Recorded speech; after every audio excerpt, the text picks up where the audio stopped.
안녕하세요. 크립토 세상 K입니다. 드디어 디지털 자산이 월스트리트가 알아듣는 언어로 말하기 시작했어요. 오늘은 리플이 받은 투자 등급이라는 소식에 대해 깊이 파고들어 볼 건데요. 이게 어쩌면 암호화폐 시장의 판도를 바꿀 수도 있는 정말 중요한 발표거든요. 자, 오늘 우리가 살펴볼 내용은 크게 5가지입니다. 먼저, 왜 이 두 금융세계를 잇는 새로운 다리가 필요한지부터 시작해서요. 리플이 받은 BBB 등급이 대체 무슨 뜻인지 한번 제대로 뜯어보겠습니다. 그리고 이 등급을 받은 주체인 리플 프라임은 뭔지, 또 이게 시장 전체에 어떤 신호를 보내는 건지, 그리고 더 나아가서 암호화폐의 미래, 즉 큰 그림은 어떻게 그려질지 같이 한번 이야기 나눠보죠. 네, 바로 이 문장. 이게 오늘 이야기의 핵심입니다. 세계적인 신용평가사인 크롤이 리플 프라임에 BBB라는 투자 등급을 줬다는 건데요. 이게 그냥 잘한다는 칭찬이 아니에요. 리플의 재무 상태, 사업 확장 능력, 그리고 체계적인 운영 방식까지 이 모든 걸 공식적으로 인정받았다는 뜻입니다. 이 소식이 왜 이렇게 중요하냐면요. 먼저 금융계의 이 두 세계를 좀 이해해야 합니다. 한쪽에는 뭐랄까 예측은 어렵지만 혁신이 막 폭발하는 암호화폐 세계가 있죠. 그리고 다른 한쪽에는 수십 년 동안 쌓아온 규칙과 신뢰를 바탕으로 움직이는 전통 금융 세계가 있습니다. 이 둘, 사실 오랫동안 서로를 좀 경계해 왔잖아요. 맞아요. 이 두 세계를 연결하는 다리를 놓는데 가장 큰 장애물이 바로 신뢰였습니다. 지금 보시는 것처럼 이 깊은 간극을 메우려면 전통 금융시장이 이 정도면 믿을 만하다라고 인정해 줄 만한 그런 검증된 신뢰가 꼭 필요했던 거죠. 그렇다면 크롤 같은 신용평가 기관이 주는 이 등급이라는 게 도대체 뭘 의미하는 걸까요? 왜 이렇게 중요하게 다루는 걸까요?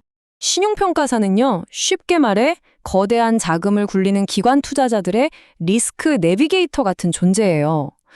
기업의 재무 상태나 빚 갚을 능력을 아주 철저하게 분석해서 투자자들이 수조 원의 돈을 어디에 넣을지 결정할 때 참고하는 아주 객관적인 신뢰도 지표를 제공하는 거죠.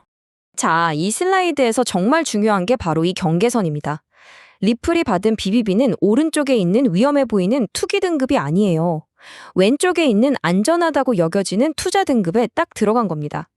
이게 무슨 말이냐면 연기금이나 대형 자산운용사 같은 보수적인 기관 투자자들한테 이 디지털 자산회사는 당신들이 투자해도 될 만큼 안전 기준을 충족합니다 라고 말해주는 것과 같아요. 사실상 진입 허가를 받은 셈이죠. 자, 그럼 다음으로 넘어가서요. 이토록 중요한 등급을 받은 리플 프라임이 대체 어떤 플랫폼인지 한번 자세히 들여다보겠습니다. 크롤이 콕 집어서 말한 리플 프라임의 강점들을 보면 이건 거의 기관 투자자들이 원하는 체크리스트를 그대로 옮겨놓은 것 같아요. 탄탄한 재무 상태, 계속해서 사업을 넓혀나가는 능력, 그리고 예측 가능하게 일을 처리하는 실행력. 바로 이 4가지가 변동성 큰 암호화폐 시장에서 기관들이 그토록 찾아 헤매던 안정성과 신뢰를 증명하는 핵심 요소들이라고 할 수 있습니다. 이 등급은 단순히 알파벳 3글자로 끝나는 게 아닙니다. 이건 금융산업 전체에 굉장히 강력한 신호를 보내고 있는 거예요. 이 교차점이라는 표현이 정말 기가 막힙니다. 이게 바로 리플 프라임 전략의 핵심을 보여주거든요. 전통 금융의 안정성과 규제 준수, 그리고 디지털 자산의 효율성과 혁신. 이 두 세계의 장점만 쏙쏙 뽑아서 합친 거죠. 기관 투자자들이 안심하고 건널 수 있는 아주 튼튼한 다리를 만들겠다는 포부가 느껴지지 않나요? 결국 이 BBB 등급이 갖는 가장 큰 가치는요. 이게 리플이 스스로 우리 잘해요 라고 말한 게 아니라 아주 공신력 있는 외부 기관이 부여한 품질 보증 마크라는 점입니다. 암호화폐 시장을 반신반의하던 전통 금융 플레이어들에게 우리가 검증했으니까 믿고 거래해도 괜찮습니다 라고 말해주는 공식 보증서나 다름없는 거죠. 자, 이제 시야를 좀 더 넓혀볼까요? 이 사건이 디지털 자산 시장 전체에 과연 어떤 영향을 미칠지 그 큰 그림을 한번 그려보겠습니다.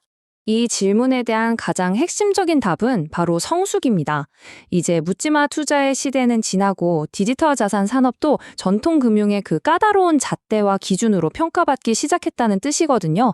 이건 이 산업이 제도권 안으로 들어오고 있다는 가장 확실한 신호 중 하나입니다.